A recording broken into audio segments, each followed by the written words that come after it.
Bilawal Bhutto Zardari aggressive mood में है, मगर सवाल उठ रहा है कि आसिफ अली जरदारी को जेल जाने से बचा पाएंगे या नहीं। हुकूमत समझती है नहीं, तज्जियाकार समझते हैं नहीं, मगर बहरहाल पीपल्स पार्टी ने न सिर्फ सियासी मुहिम का आगाज कर दिया है बल्कि वफाकी हुकूमत पर दबाव बढ़ा रही है, खबरदार कर रही है कि किसी भी वक्त हुकूमत को गिराया जा सकता है।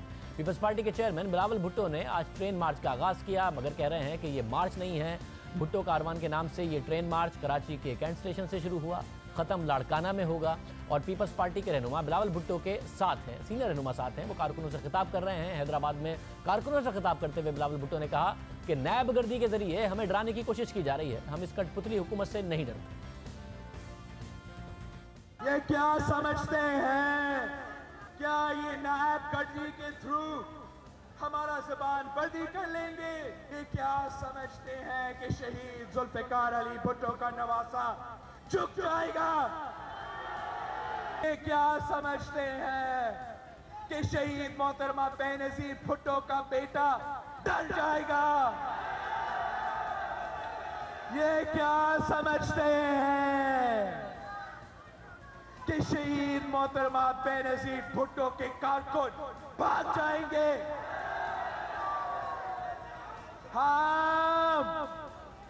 हम तो अयूबी आमरीत से नहीं डरे, हम सिया आमरीत से नहीं डरे, हम मुशर्रफ की आमरीत से नहीं डरे। तुम क्या चीज हो? हम इस कठपुतली हुकूमत से नहीं डरते, नहीं डरते, नहीं डरते। बिलावल भुट्टो ने ट्रेन मार्च के दौरान लॉन्ग मार्च का इंदिया भी दिया और कहा कि जब लॉन्ग मार्च होगा तो लग पता जाएगा कि एहतजाज क्या होता है। 6 वोट का हुकूमत ज्यादा देर तक नहीं रहेगी। जब हम लॉन्ग मार्च के कॉल देंगे, जब पाकिस्तान पीपल्स पार्टी शहीद मोहतरमा बेनज़ीर भुट्टो के जानिसार अपना ताकत दिखाएंगे, तो फिर इनको लग पता जाएगा एहतजाज क्या होता है, धरना क्या होता है।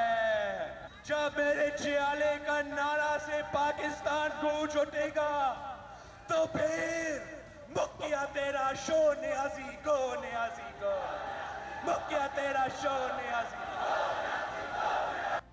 एहतजाज की बात कर रहे हैं। ब्रेक से पहले हमारे साथ साबिक वज़ीर आज़म शाहिद खक़ान अब्बासी मौजूद थे। नून लीग मूड में नहीं है कि किसी भी तरीके से पीपल्स पार्टी के साथ सड़कों पर आए। फवाद चौधरी साहब वज़ीर इत्तलात हमारे साथ ब्रेक से पहले मौजूद थे और वो कहते हैं कि इतनी बड़ी कोई तादाद नहीं है। अब्बू बचाओ तहरीक बकौल उनके ये है, यानी कि आसिफ जरदारी साहब को बचाने के लिए बिलावल भुट्टो निकले हैं और ये कामयाब नहीं होगी। कामरान रज़ी नुमाइंदा जियो न्यूज़ इस वक्त इस काफिले के साथ मौजूद हैं, उनसे तफसीलात मालूम करते हैं। बहुत शुक्रिया कामरान रज़ी। इस वक्त क्या सूरत हाल है, क्या रिस्पॉन्स बिलावल को मिल रहा है? और क्योंकि आपकी बिलावल से मुलाकात भी हुई है, इस वक्त एग्जैक्टली क्या सोच रहे हैं बिलावल, क्या मकसद है इस काफिले का?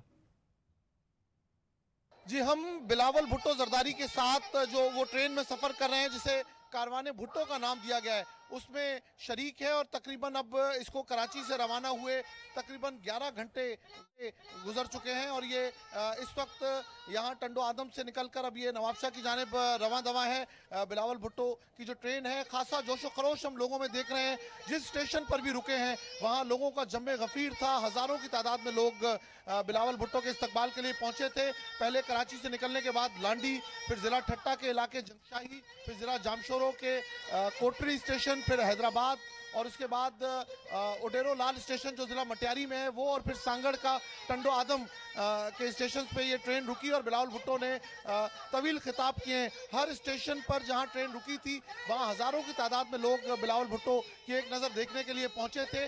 जो रास्ते में पुल शहरों में पड़े थे वहां से ऊपर से फूलों की पत्तियां भी निछावर की जाती रहीं। तमाम दिन के इस सफ़र में बिलावल भुट्टो ने हर जगह पर तफसीली खिताब किया और अब आज रात वो नवाबशाह पहुँचने के बाद, आज अब से कोई 1-2 घंटे के बाद मुमकिन है कि वो नवाबशाह पहुँच जाएँ। वो जरदारी हाउस नवाबशाह में क़याम करेंगे और कल सुबह एक बार फिर ये जो ट्रेन है इसका सफ़र रवां दवा होगा और इसकी मंजिल होगी लाड़काना। नवाबशाह से निकलने के बाद ज़िला नौशेरो फिरोज़ खैरपुर सक्कर से होती हुई ये ट्रेन जो है फिर नौडेरो और लाड़काना पर इख्तिताम पजीर होगा।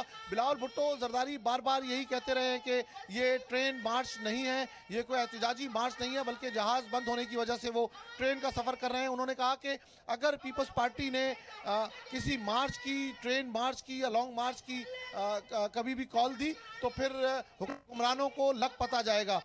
बहुत शुक्रिया कि आप तफसीलात बता रहे थे। बहरहाल सिंध में हुकूमत खुद पाकिस्तान पीपल्स पार्टी की है और यहाँ पर वो एहतजाज कर रहे हैं, कारकुनों से खिताब कर रहे हैं। दूसरी तरफ पीपल्स पार्टी की आला क़यादत को आए रोज़ नैब तलब कर रही है। साबिक वज़ीर आला सिंध कायम अली शाह को भी कल नैब के सामने पेश होना है और पेशी से पहले ही कायम अली शाह साहब ने इस्लामाबाद हाई कोर्ट से हिफाजती ज़मानत करा ली है। अब देखना होगा कि आने वाले दिनों में मुल्क का सियासी मंजरनामा किस तरफ जाता है।